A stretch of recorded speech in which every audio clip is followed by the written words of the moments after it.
de choisir Vainqueur Télévision et HV pour suivre l'intégralité de votre émission d'échange, d'analyse et d'actualité à caractère général. Madame, Messieurs, cette émission qui est toujours présentée par votre humble serviteur, William Témou, combattant de la liberté. Madame, Messieurs, j'ai l'honneur et le plaisir de recevoir pour vous aujourd'hui Madame Marie-Joëlle Minella Essimbo, analyste politique indépendante. Bonjour et bienvenue. Bonjour William, tout va bien? Oui, je vais très bien. Et vous? Ça va, merci. Je remercie Dieu Tout-Puissant pour le souffle de vie. Donc si je suis là, c'est la grâce. Merci beaucoup. Alors, qu'est-ce que je manquais à dire au sujet de votre présentation? Que j'ai été candidate et élue, disons, candidate à Mongafula, provinciale, candidate malheureuse. C'est ce qu'il faut souligner, sa candidate malheureuse. Mais Dieu nous a fait la grâce de revenir et de continuer ce combat, surtout passer le message du développement, parce que c'est une affaire de tout le monde. Bien, Madame, Messieurs, avec elle, on parlera de la ville-province de Kinshasa. Que faudrait-il, en fait, pour pallier au développement dans la ville-province de Kinshasa? On en parlera tout au long de cette émission. On parlera également, en fait, de la crise sécuritaire à l'est de la République démocratique du Congo. En fait, quel est le médicament qu'il faut donner à la République démocratique du Congo pour instaurer la paix à l'est de la République démocratique du Congo? On en parlera tout au long de cette émission. Et pour finir, on parlera également de cette affaire en fait, qui lie le ministre Tony Mwaba en fait, aux inspecteurs de l'IGF. En fait, que retenir en fait, sur ce dossier, Madame, Messieurs? Ce sont là les trois thématiques qui sont inscrites à l'ordre du jour de l'émission d'aujourd'hui. Je rappelle que j'ai reçu pour vous aujourd'hui Madame Marie-Joëlle Minella Essimbo. En fait, elle est analyste politique indépendante. En fait, Madame Joëlle Essimbo, d'abord, je peux savoir, vous identifiez comme entrepreneur politique ou comment? Je suis juste une citoyenne qui prend ses responsabilités. Que ce soit en politique ou en me servant de l'entrepreneuriat, je prends mes responsabilités pour résoudre les problèmes de nos populations et aussi trouver mon propre compte dans ce que je fais. Alors, avant de prendre les tout premières thématiques de cette émission, j'aimerais tout d'abord qu'on parle d'abord de vous. En fait, vu que c'est pour la première fois qu'il y a une bonne émission, nous allons parmi, en fait, c'est pour la première fois. On dit qu'on s'exprimer. Ok. Mais comme on laisse exprimer. C'est ça. Elle a fait ça en beauté. Mais quand on fait l'exercice, mais quand on Ok, merci. Donc, banana, on peut s'embêter na baimbo kanyo so bisika ni zotalangai, de William. Donc, merci beaucoup. C'est un problème, naza moi l'amboka, c'est important pour, en tout cas, bilingue la tia ça l'effort, il y a au traduire. Mais je serai bilingue, mingi non kota lingala. Donc c'est ça. Donc dès la lobby, na bande ko peut s'embêter na bana nyonso ya mboka, bisika nyonso bozali. Nga ndenge ndeko William va présenter Marie-Joëlle Minella Essimbo. Je suis d'abord, avant tout, enfant de Dieu. Parce que c'est une mission, on continue que la mission de Christ. Et c'est dans mes responsabilités en tant qu'enfant de Dieu que je prends aussi la citoyenneté comme une part même importante de ma foi. Donc, je suis activiste, j'étais activiste pro-démocratie. Nous avons milité pour les élections en RDC. Je suis entrepreneur, je suis amie. Sœur de plusieurs, en tout cas, je n'ai vraiment pas eu un environnement limité, donc je me sens en famille, même ici je me sens en famille. Donc c'est vraiment, c'est ça, donc si je peux dire. En parlant d'abord de la dame Marie-Joëlle, qu'on fait comme politique, d'abord je peux savoir, qu'avez-vous débuté de faire la politique? D'où vous avez venu l'idée, la motivation? Ah, ça remonte de très longtemps. Ça remonte de très longtemps. Je devais avoir 10 ans, je crois, 10 ou 11 ans.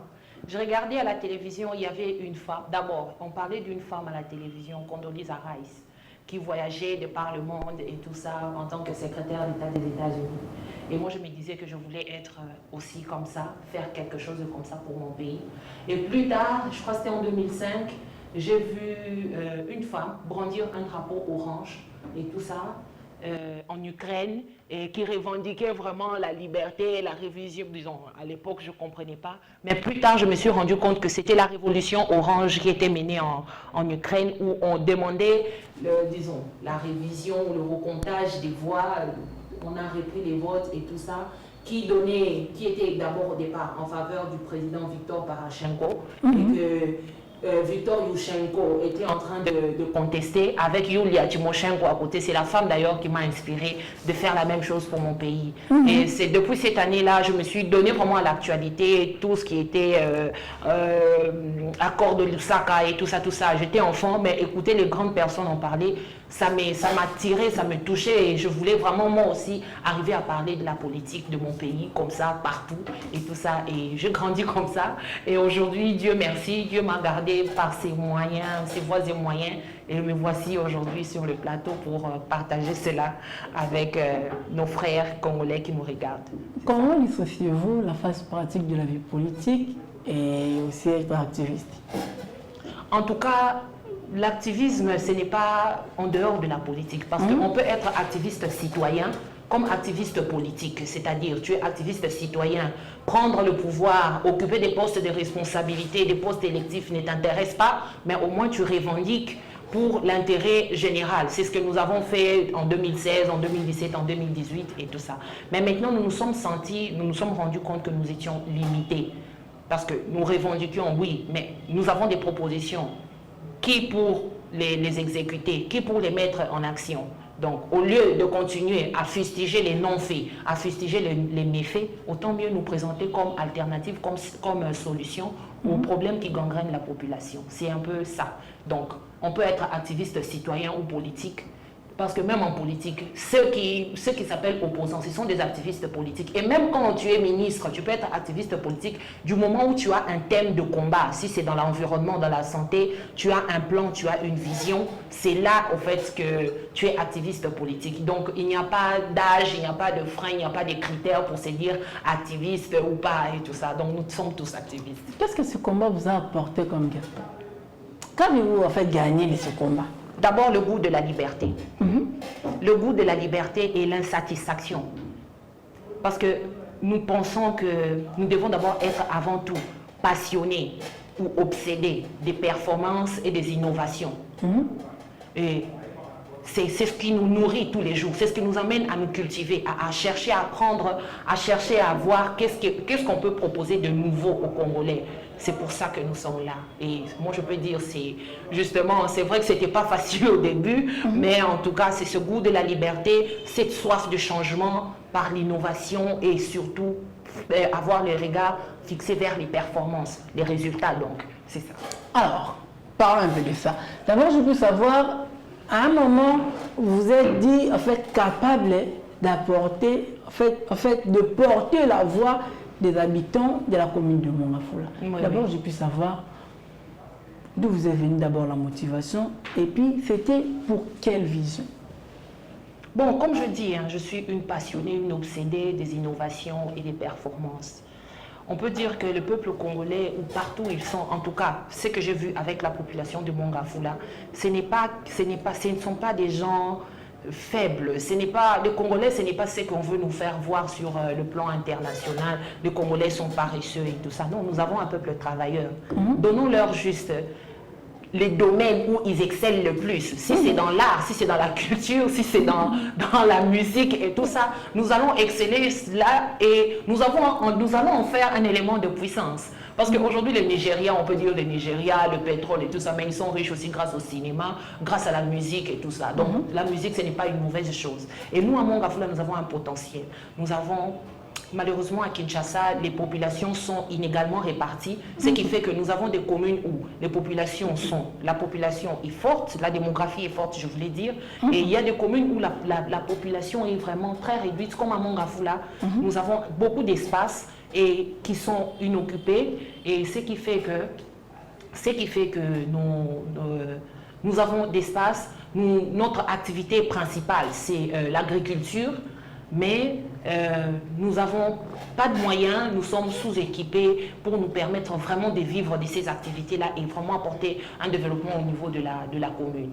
Alors moi, étant aussi entrepreneur dans le domaine agricole, et ayant aussi des bonnes relations avec les maraîchers et les autres agriculteurs dans la commune, alors nous nous sommes dit, voilà, nous allons valoriser la commune de Mongafula, d'où notre slogan Mongafula Isape Kinshasa, pour dire que nous avons des valeurs, nous avons quelque chose qui peut faire en sorte que Mongafula représente valablement Kinshasa et apporte quelque chose. Nous avons un problème d'alimentation, par exemple, et Mongafula est une solution par rapport à cela. Aujourd'hui, nous comptons à Kinshasa près de 27% de la population qui a un problème de consommation alimentaire insuffisante, et 21% de la population qui ont problème de sous-alimentation chronique, donc une malnutrition chronique. Donc, si déjà au niveau de la capitale, nous avons un problème d'alimentation et tout ça, qu'est-ce dire des provinces? Donc, au lieu de penser que Congo central peut nourrir Kinshasa, Bandundu peut nourrir Kinshasa et tout ça, eux aussi ils ont des problèmes d'alimentation, c'est général. Mais arrivons d'abord à produire nous-mêmes à Kinshasa, voyons où nous sommes limités et nous allons faire appel aux autres. Alors, je sens en vous une femme visionnaire, une femme, une femme intelligente. D'abord, je puis savoir, qu'est-ce qui est à la base de votre échec? Qu'est-ce qui a fait que Madame Marie-Joëlle Minella ne puisse pas être élue? Est-ce que c'est parce que est-ce que c'est parce que vous êtes incapable de faire adhérer à la vision aux vision aux ou soit ces qui en fait aux allez parmi bateau les ceux qui n'a pas quitté les allez parce que c'est l'une des bases qui n'a besoin de bon, on a encore le bapenza bon côté, je peux dire. Bref, ni les qui a basé échec le seuil. Le seuil. Les partis n'ont pas atteint les seuils. Donc, c'était difficile pour nous de rafler un siège. Mais n'empêche, le problème et les problèmes que nous avons identifiés, n'a pas solution autosueli pour exécuter en gros et aux un siège dans l'Assemblée provinciale. Nous allons continuer ce combat de conscientisation de la population, faire en sorte que chaque Congolais se sente responsable d'agir. Et peut-être les autres vont suivre et tout. C'est tout simplement. Et pourquoi le choix toujours à Mongafula? Est-ce que c'est parce que vous êtes natif à Mongafula, avec que tu te dis qu'en fait, en tant que natif à Mongafula, en fait, on est capable de porter un fardeau à Mongafula? Ou soit il y a d'autres raisons? Bon, il y a plusieurs raisons. D'abord, on a natif à Mongafula, mais j'ai grandi là-bas. J'ai passé plus de 10 ans de ma vie là-bas à Mongafula. On a natif à Lemba. On a Lemba super, je crois, Lemba super, Tchatcha. Je porte Lemba, mais c'est que nous avons un problème. Par rapport à la commune Misusu, Mongafula a vraiment reculé. Et sachant que c'est une commune porte de Kinshasa. C'est une commune qui est à la frontière en même temps avec le Congo central. Et c'est une commune qui est aussi à côté d'une autre commune porte de Kinshasa, Ntsele, qui donne directement vers le Bandundu et tout ça. Donc, la position stratégique de Mongafula à Kinshasa fait en sorte que nous avons un regard tourné. Parce qu'aujourd'hui, on parle d'insécurité. Mongafula est à deux frontières où il a en même temps la province Moussousou et la commune où il a la province, la frontière la province Moussousou. En même temps, pour ce qui est de l'insécurité, insécurité et tout, à tous les niveaux, parce que à tout moment, on peut être envahi ici à Kinshasa, vu la manière dont les choses se passent, les conflits ethniques à gauche et tout ça. Mongafula a ses devoirs, ou bien la population de Mongafula a ses devoirs-là d'être une barrière, en fait. Si on doit parler d'insécurité et comme à Kinshasa, peut-être que quelqu'un vienne à travers le fleuve, je pense que c'est difficile qu'on nous attaque à partir du fleuve ou à partir de l'aéroport. Mais avec Mongafula, on peut bloquer, on peut faire ce barrage. Là, c'est seulement pour la question de la sécurité. Pour les espaces, nous avons des espaces. Aujourd'hui, nous voyons avec le réchauffement climatique, la question de protection de l'environnement, la commune délimitée est saturée avec les industries, ce qui est une pollution. On peut, de façon, je peux dire, pragmatique, apporter ou bien changer de donne, puisque nous avons des espaces, emmener des usines à Mongafula pour essayer d'atténuer. Ce sont des mesures d'atténuation. C'est pareil parce qu'il y a des usines, des industries qui se sont entassées à limiter. On peut les bouger à Mongafula et ce sera bénéfique pour la population parce que qui dit usine à Mongafula, c'est-à-dire création d'emplois, qui dit création d'emplois, c'est-à-dire on va stabiliser les ménages, il y a l'économie qui va bien, qui sera assise et tout ça. Et ce sera avantage en même temps pour Kinshasa et pour la population de Mongafula. Alors, avant de parler de la ville province de Kinshasa, d'abord je puis savoir, en fait on finit avec cette question. Okay. D'abord, présentement, en fait, quel est le genre de relation que vous tissez présentement avec les habitants de la commune de Mongafula? Est-ce que ces derniers vous ont déjà adopté ou soit en fait il vous faut encore un temps en fait pour s'habituer avec eux?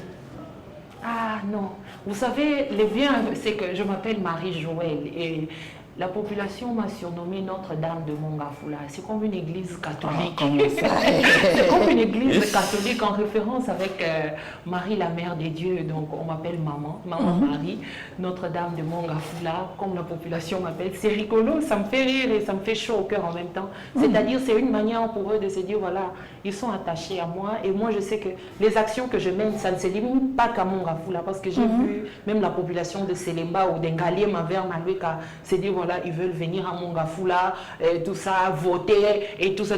C'est vraiment cet attachement. Vous soutenir. Voilà, c'est ça. C'est d'abord ce cœur des parents. Avant d'abord de cette casquette de politique que je leur ai montrée, j'ai d'abord présenté ce cœur des parents qui ne dort pas sans avoir trouvé une solution à X ou Y problème. Même si je suis limitée, je sais dire que là, je ne peux pas le faire. Mais ensemble, on peut le faire. Ou si nous allons toquer à telle porte, nous allons trouver des solutions.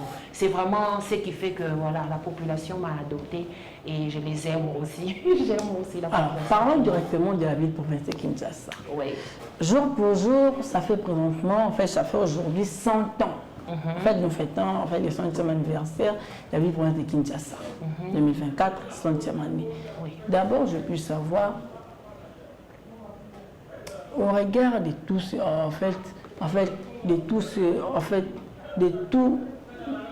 de tous ces gestionnaires qui ont dirigé la ville de Kinshasa. En fait, je parle de ceux qui ont été gouvernés de la ville province de Kinshasa. Les capitaines de Kimbuta, l'autre là c'est qui, John Ngobila, Kimbebe Mazunga, et tous ces gens-là. D'abord, je puis savoir, au regard de la manière dont tous ces gestionnaires ont pu gérer la ville province de Kinshasa, que pouvons-nous faire aujourd'hui pour relever le défi? Ce que nous pouvons faire aujourd'hui, pour relever le défi. Il y a beaucoup à faire. Vous savez, actuellement à Kinshasa, comme partout en République démocratique du Congo, tout est urgent. Donc il n'y a pas un secteur ou un domaine où on peut laisser s'occuper et se donner d'autres priorités. Tout est urgent. Alors ce que nous pouvons faire, c'est d'abord dire ce que nous voulons. Parce que nous avons des électeurs ou bien des élus qui viennent avec l'ambition de prendre la tête d'une ville comme Kinshasa qui est la capitale, mais sans programme, sans réel programme. Parce que nous vivons aujourd'hui des sursauts. Donc, on peut sursauter, voilà, on arrange telle route. On sursaute, on fait ceci, on sursaute, mais les réels problèmes, sachant que le problème, ce n'est pas que les problèmes des routes, mais c'est aussi un problème de mentalité, c'est aussi un problème de culture.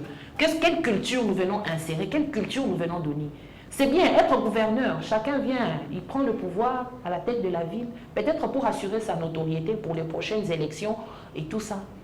Ou peut-être pour se faire un nom juste parce qu'il a de l'argent. Mais ce n'est vraiment pas ça le problème. C'est que nous avons une population, comme je vous ai dit tout à l'heure, nous avons une ville qui est faiblement, disons, la population est mal répartie, inégalement même, si je peux dire. Il y a des provinces où nous avons une forte démographie, il y a des communes où nous avons des faibles démographies. Et tout ça, c'est parti du fait qu'il y a des coins où c'est facilement accessible, c'est facile d'accéder aux biens et services et tout. Et les coins reculés, ils sont vraiment reculés, comme on le dit, l'économie est faible et tout ça. Donc, nous avons des défis sur le plan de l'environnement. En fait, avant de parler à des solutions, d'abord, je veux savoir, quelle analyse faites-vous d'abord par rapport à ceux qui ont géré la ville de Kinshasa. Vous êtes de ceux qui estiment que, en fait, parlons un peu de manière générale. La ville de Kinshasa, en fait, parlons de manière générale, vous êtes de ceux qui estiment que ceux qui ont géré la ville de Kinshasa ont bien géré la ville de Kinshasa. Bon, pas vraiment. Parlons de manière générale. De manière générale, nous n'avons pas eu de plan de développement comme tel, qu'on se le dise. Il n'y a jamais eu de plan de développement de la ville, de plan d'urbanisation, de plan... Vous voyez, aujourd'hui, Kinshasa, c'est parmi les top 10 des villes les plus peuplées, les plus grandes villes du monde, de par sa population. Mais malheureusement, parmi les villes les plus riches, même si on met le top 50, le top 10, le top 50, le top 100 villes les plus riches du monde, Kinshasa ne se retrouve pas. Parmi les 10 villes les plus riches d'Afrique, Kinshasa ne se retrouve pas. Donc vous êtes de ceux qui estiment que ceux qui ont géré la ville de Kinshasa ont failli, en fait, et tous ont failli à leur mission. Oui, ils ont failli, je peux dire cela. Ils ont vraiment failli. Même Kimbele. Ils ont failli, mon frère. Parce que faillir, c'est pas... Parce que tu ne peux pas te dire que tu as réussi et quand tu viens, quand tu laisses la place à quelqu'un d'autre, on constate le chaos. C'est que, est-ce qu'il y a eu un programme que tu as su pérenniser? Est-ce que celui qui est venu après toi a eu envie de continuer avec ton programme? Ou bien, toi tu figurais et c'était quelqu'un d'autre qui gérait, qui a fait que les choses se passent bien? On se pose vraiment la question. Kinshasa, c'est la capitale, c'est la porte, c'est le miroir du pays. On peut parler de l'insécurité à l'Est et tout ça. Mais tant qu'on peut dire non à Kinshasa, ceux-là même qui quittent l'Est viennent se réfugier à Kinshasa. C'est la capitale, c'est le carrefour de toutes les provinces, de toutes les cultures. Donc on devrait vraiment valoriser Kinshasa comme il se doit. Aujourd'hui, le programme du gouvernement, c'est de construire des routes et tout ça. Là, c'est le gouvernement. Mais quel est l'apport de la ville? Nous avons eu la francophonie et tout ça, toutes les fêtes, toutes les célébrations qu'il y a eu ici. Là, c'était le gouvernement. Mais la ville a contribué en quoi? Qu'on se le dise. Nous avons des artistes. Si le gouvernement, bon, on ne peut pas toujours recourir au gouvernement central. Mais la province elle-même, qu'est-ce qu'elle fait pour grossir son assiette fiscale? Pour grossir ses recettes? Nous vivons de quoi à Kinshasa? Parce qu'aujourd'hui, il suffit qu'on te mette administrateur du marché comme déjà boss. Donc c'est comme si cet argent-là, ça va dans ta poche. Ça contribue en quoi? Donc voyons un peu les choses. C'est bien, mais quand on voit que Kinshasa, de 1950, de 1960, la population était faible. Les logements étaient serrés et tout ça. Mais on voit 10, 30, 50 ans après, la même ville avec une population qui s'accroît, mais nous avons des problèmes d'inondation par-ci, par-là. C'est parce que la ville avait été construite pour peut-être un certain nombre de populations, pour une population bien limitée et tout. Mais nous avons dépassé cela. Nous avons dépassé cela. Comment nous construisons? Comment nous reconstruisons? Parce que tout est à refaire à Kinshasa. Il ne suffit pas de détruire un marché et le reconstruire et dire que voilà, c'est une avancée. La vie chère à Kinshasa, c'est un problème. Les écoles et tout ça, donc voilà. Donc, Kinshasa doit avoir son programme. Le gouvernement central doit avoir son programme. C'est vrai qu'à un moment donné, ils doivent se joindre. Mais quelle est la particularité de chaque gouverneur qui vient à la ville et qu'est-ce qu'il donne qui donne envie que l'autre vienne et continue son programme? C'est ça le problème. Vous n'avez jamais eu d'ambition en fait, pour la ville province de Kinshasa? Si, j'ai eu de l'ambition. C'était d'ailleurs un test pour moi parce que je m'étais dit, si je réussissais comme député provincial, je tenterais les vice-gouverneurs. Mais comme ça, c'est compliqué parce que le parti n'a pas atteint les seuils. Et maintenant, avec, vous savez, avec la configuration actuelle et tout ça, se présenter comme gouverneur, ce serait compliqué. Je laisse pour l'année 2028. Oui. Donc, vous comptez, c'est possible, postuler à la gouvernement. En fait, en tant que gouverneur, candidat de gouverneur, le mois 2028. 2028, le temps de me préparer, faire un bon programme, parce que là, j'ai un programme de Mongafula Ngaliema, disons Lukunga tout simplement. Mais là, j'aurai le temps de préparer un programme de développement pour chaque district et pour toute la ville. Alors, parlez un peu de votre programme. Oui. En fait, Marie-Joëlle Minil, aujourd'hui gouverneur, comment allez-vous diriger la ville? Bon, je vais d'abord me servir des éléments de puissance de la ville. Les éléments de puissance, c'est-à-dire Kinshasa étant la capitale, je veux voir qu'est-ce que la population consomme le plus. Parce que c'est ce que la population consomme le plus. C'est sur base de cela que nous allons souligner ce que nous pouvons ressortir pour vraiment valoriser notre commune. Si c'est la musique, si c'est les industries, si c'est le coiffure, le maquillage, le cinéma et tout ça, c'est ce que nous allons prendre, nous en servir pour en faire la capitale vraiment de l'art. Aujourd'hui, on parle d'influence géopolitique sur base de l'art. C'est ce qu'on appelle en anglais le soft power. Donc, il est temps pour nous aussi de définir le soft power congolais. Le soft power congolais. Parce que nous voyons les Américains qui ont influencé en tout cas le monde sur le plan géopolitique avec le cinéma où on voit les films américains avec les militaires et tout ça, et même des films drôles. Mais vous voyez, les Américains ont commencé, les Indiens actuellement avec, je sais pas comment ça s'appelle la chaîne des Indiens. Zimagique et tout ça. Et nous voyons maintenant les Nigérians aussi qui sont dans le cinéma. C'est ça le soft power. Nous avons aussi des éléments de puissance. Nous en avons. Les cas de quoi? Pardon? Les cas de quoi? Les cas de quoi? Le cas du film, le cinéma, le théâtre, la musique, ce sont des choses à développer pour essayer de nous faire, de créer des richesses. En fait, vendre notre culture, en vrai. Oui, vendre notre culture, le vendre de manière à ce que les autres nous suivent aussi. Aujourd'hui, sans qu'on le sache, il y a les Ivoiriens qui nous ont aussi influencés. Il y a des gens qui parlent comme des Ivoiriens, des Quinois nés, grandis à Kinshasa, mais qui parlent comme un Ivoirien. Pourquoi? Parce qu'à force de regarder les séries ivoiriennes et tout ça, c'est déjà de l'influence géopolitique. Donc nous pouvons aussi nous servir de ce que nous avons, et surtout que notre langue, à cause de la musique qui est écoutée partout et tout ça, nous pouvons influencer avec notre langue, avec notre culture et tout, la bonne culture, les bonnes mœurs et tout, le monde entier. Nous en sommes capables, nous avons une population forte et aussi travailleuse. Donc nous sommes capables vraiment d'influencer dans ce sens-là. Avant de clore cette thématique, d'abord je peux savoir, j'aimerais ce qui est à la caméra là, va adresser un message pour le Kinois. Il y a un bouton de la thématique à me balayer. En tout cas, Banaki, tout allera bien. Batebele, Bazo, envier Bisso, sans le savoir. Le Quinois, il n'est pas ce qu'il est. Vous êtes bien tel que vous êtes. Vous êtes bien tel que vous êtes. Il a coûté peut-être aux enfants d'Israël 400 ans pour se libérer. Mais nous, il nous arrive de militer 2 ans, 3 ans et nous en sortir. Le Congolais, je peux dire, c'est le Quinois et le Congolais dans l'ensemble, c'est la meilleure population, c'est le meilleur citoyen du monde. Il faut juste nous donner l'espace de nous exprimer. Ceux-là qui nous oppriment maintenant, nous manipulent maintenant, ils connaissent notre force. Ils savent que Quinois, c'est vrai que tout ça, et tout ça, mais ils savent que le moment viendra, quand le Quinois s'élèvera avec toute sa conscience, on fera peur au monde. Et moi, je me dis, avec l'aide du Seigneur, on va y arriver. Madame, messieurs, je vous rappelle que j'ai reçu pour vous aujourd'hui Madame Marie-Joëlle Minella. Elle est en fait entrepreneur, activiste, analyste politique. Enfant de Dieu. Enfant de Dieu aussi. Madame, avant de prendre le deuxième thématique de cette émission, j'aimerais, si possible, que la régie nous propose cette vidéo. En fait, quand nous allons revenir et puis nous allons entrer directement dans le vif de notre deuxième sujet. Régie.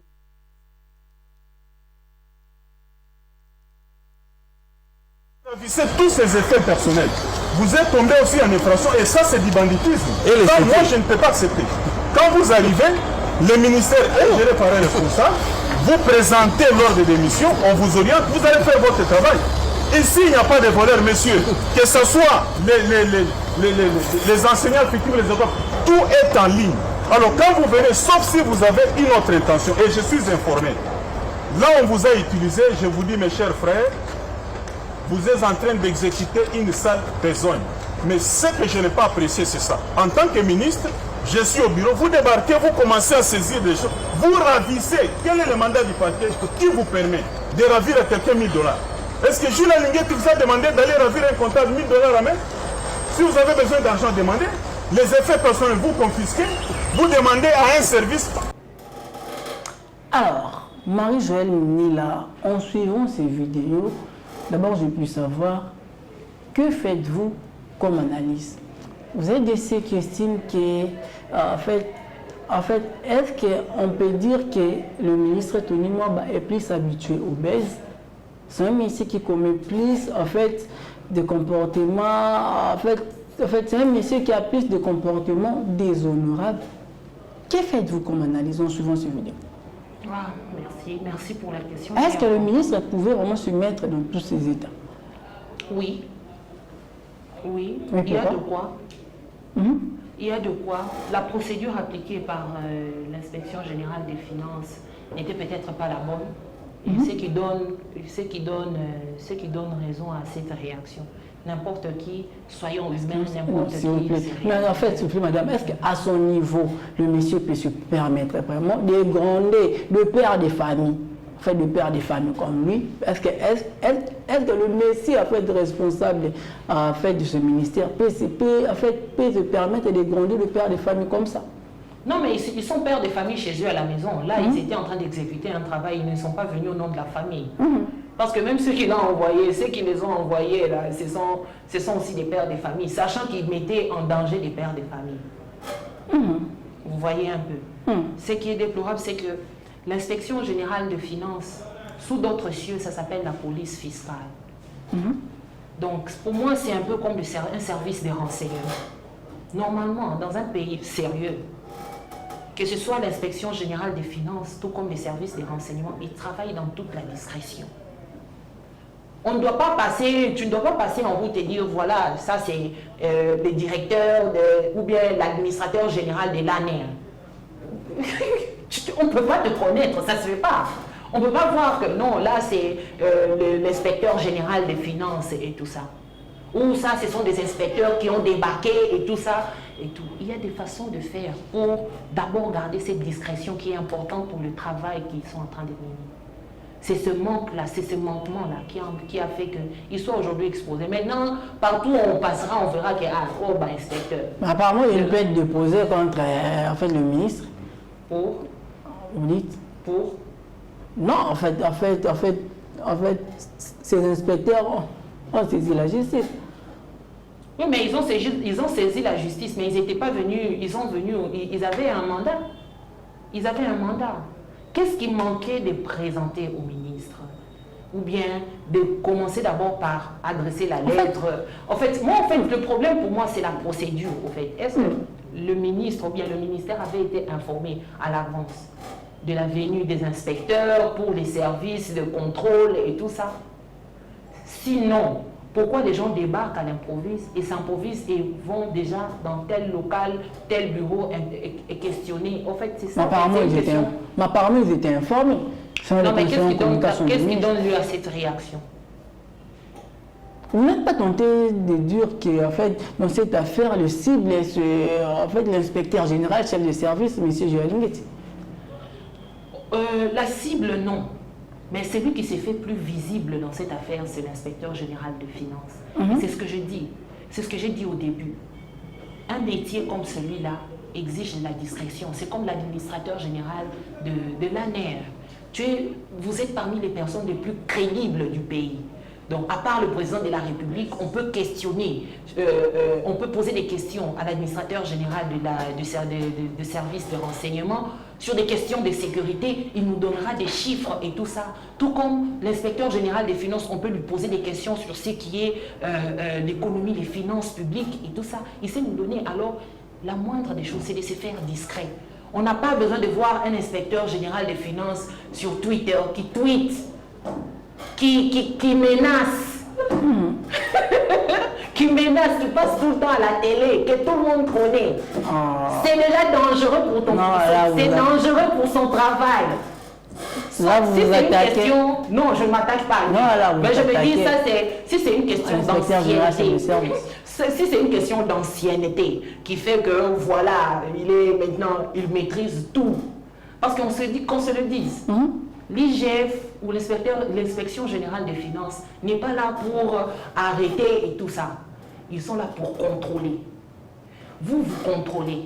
S'il y a lieu de dire stopper tel projet, vous dépensez plus, ou bien voilà comment vous pouvez orienter et tout ça, c'est donner des directives, c'est donner des conseils et tout ça. Vous vous arrêtez là. Mais quand on doit voir des bras de fer entre un inspecteur général des finances, un ministre et tout ça, et en même temps, et ça ne s'arrête pas qu'avec les ministères. Nous voyons là-bas la GECAMINE, là-bas c'est le FPI et tout ça, et tout tourne autour de l'inspecteur. C'est en fait cette visibilité-là, je me demande, ça donne lieu à quoi? Vous n'êtes pas de ceux qui estiment que Gilles se bat en fait bec et ongle en fait pour que M. Tony Mwaba ne soit pas reconduit comme ministre de l'EPST. Bon, qu'il se Vous n'êtes pas batte, de ceux qui estiment que en fait c'est ça le but. qu'il se batte, ça ce n'est pas mon problème. Mais le problème c'est qu'il peut le faire de manière à être moins visible. Vous voyez, parce qu'il y a des... Donc c'est ça les mobiles. Qu'il le fasse, pour moi en tout cas, selon mon analyse, il peut le faire de manière moins visible. Parce que s'il le fait avec sa visibilité aussi, c'est comme si lui aussi il vise. Il a aussi des ambitions politiques, ou peut-être il vise quelque chose. Nous sommes en politique. Ces derniers n'a jamais en fait des ambitions politiques. Ah, mais tu sais que... C'est lancé dire. Mais vous savez, avec tout ce qui se passe actuellement dans notre pays, nous n'avons pas confiance à qui que ce soit. En tout cas, moi, je ne donne pas ma confiance à qui que ce soit. Nous avons eu un ancien Premier ministre devenir candidat président de la République parce que justement, il contrôle quand même les choses et tout ça. Nous avons eu un président de la CENI et tout ça. Maintenant, c'est joindre au M23 et tout. Donc, on doit se dire quelque part, ceux qui sont là à la tête, qu'est-ce qu'ils visent? Qu'est-ce qu'ils visent? Le pays est entre les mains de qui? Et quand il est là, il s'est nourri de quelles ambitions? En tapant sur les autres, il s'est nourri de quelles ambitions? Aujourd'hui, si on dit que non, Jules Aligeti n'est plus peut-être un inspecteur général de finances, est-ce que plus tard, on ne le retrouvera pas dans le gouvernement ou peut-être candidat président de la République en 2028? Ben, si c'est le cas, c'est comme ça, il commence comme ça. Il s'est fait visible dans le domaine qu'il maîtrise. Si c'est une question d'ancienneté, parce qu'il maîtrise tout, il touche partout.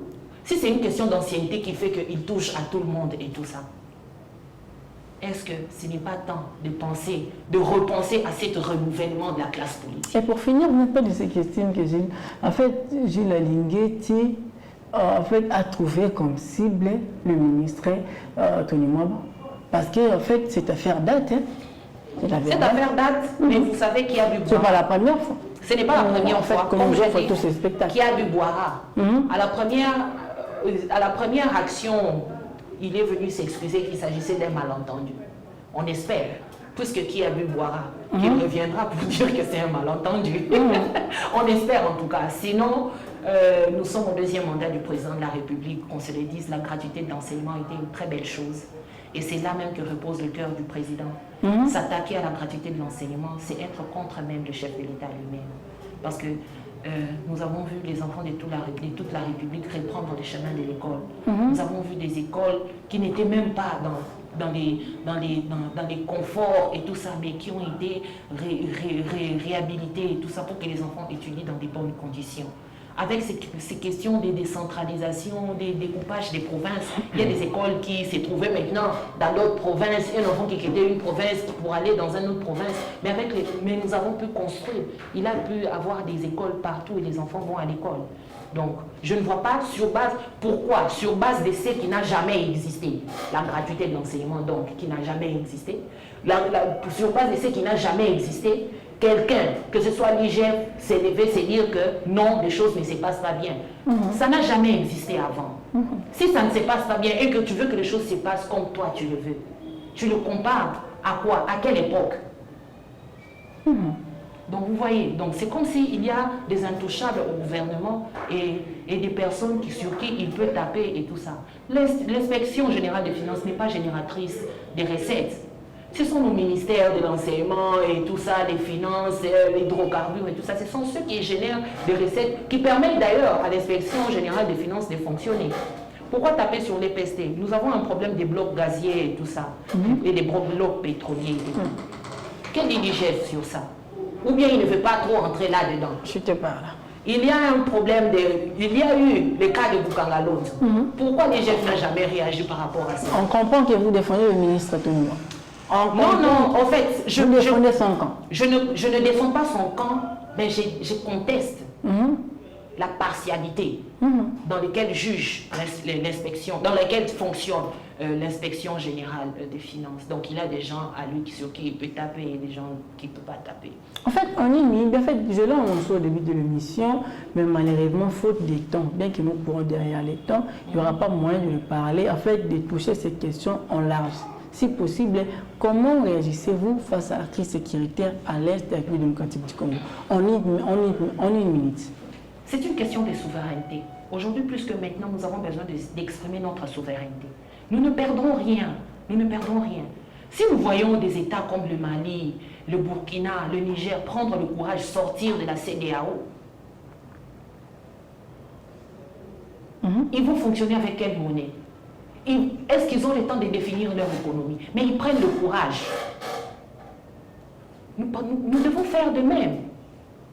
L'histoire de l'insécurité, vous savez, on a toutes les données, on connaît tout ce qui se passe et tout ça. Mais qu'on se le dise maintenant, qu'est-ce que nous devons faire? Le Congolais, aujourd'hui plus que maintenant, est plus patriotique. Mais plus patriotique qu'avant, mais cela ne suffit pas. Nous voyons nos frères de gauche à droite contester contre l'impérialisme et tout ça. Mais c'est comme si c'est un combat qui est entre les mains de la population, entre les mains des Congolais eux-mêmes. Mais que disent les autorités? Il est temps de définir notre souveraineté. Si nous revenons, nous essayons de corriger l'erreur, d'avoir accédé à l'EAC et de nous retirer de cela, de fermer nos frontières. Si nous ne sommes pas prêts, si nous ne sommes pas prêts en tant que pays pour une guerre armée, comme ça nous pouvons mener une guerre diplomatique. Fermer les ambassades, renvoyer les ambassadeurs et rwandais et ougandais. Parce qu'on cite que le Rwanda, on oublie que l'Ouganda aussi est aussi dans l'affaire. Vous voyez un peu. Donc si nous arrivons à fermer les frontières, on arrive à sanctionner vraiment comme il se doit. Que nos frères reviennent chez eux. Ce n'est pas une bonne chose, mon frère. Moi j'ai été à l'Est, moi j'ai vécu l'entrée des M23. Ça fait très mal. Aujourd'hui, ce n'est pas comme nos marches ici, on tire 2, 3 coups de balle et tout ça, on se disperse et puis on revient avec des gaz et tout ça. Ce n'est pas ça. Vous voyez un peu. La guerre, ce n'est pas une bonne chose. Et dire qu'un enfant peut naître, grandir dans un environnement comme ça pendant 20 ans, quelle mentalité, qu'est-ce qu'il aura mis dans sa tête? Comment il pourra penser servir ce pays? Le sentiment d'appartenance même à cette nation est en train de quitter. Pourquoi? Parce que il y a des questions d'ordre sécuritaire, des questions urgentes comme celle-ci qui sont laissées sur table. Moi, c'est vrai, nos frères, parce qu'ils n'ont que des terrains de football pour exprimer leur patriotisme, c'est normal qu'ils puissent mettre voilà, la main sur la bouche et sur la tempe et tout ça. Mais ce n'est pas à tout le monde de faire ça. Bougeons-nous un peu de grandeur en nous, un peu de souveraineté. Nous avons une monnaie à nous. Personne ne nous dicte notre politique à nous. Donc nous avons notre monnaie, nous avons tout, nous avons nos frontières, nous avons notre armée et tout ça. Mais qu'est-ce qui freine? Ça fait très mal, ça fait très mal. Madame Messi. Bon, je voulais ajouter que nous autres, nous avons envie d'aller plus loin. Mais si nous pouvons penser mourir maintenant pour cette nation, nous n'aurons pas rendu un bon service à ce pays. Parce que nous avons tellement à donner. Si je meurs maintenant, si mes frères meurent maintenant, qui va continuer le travail de conscientisation? C'est autant mieux. Nous supportons cela le temps que nous soyons un grand nombre, de sorte que lorsque nous nous tournerons, ce sera définitif. Donc, c'est ça. Madame Messi, petit à petit, nous approchons de la fin de cette émission. En fait, je vous rappelle que j'ai reçu pour vous aujourd'hui Madame Marie-Joëlle Minela Esambo. En fait, elle est analyste politique indépendante, activiste et aussi entrepreneur. Madame Minela, enfant de Dieu. Enfant de Dieu. Madame, il y a quelqu'un qui nous sépare de la fin de cette émission. Regardez la caméra et comptez le muscle. Même en 35 secondes. Je remercie le Dieu Tout-Puissant, le Dieu du temps et des circonstances.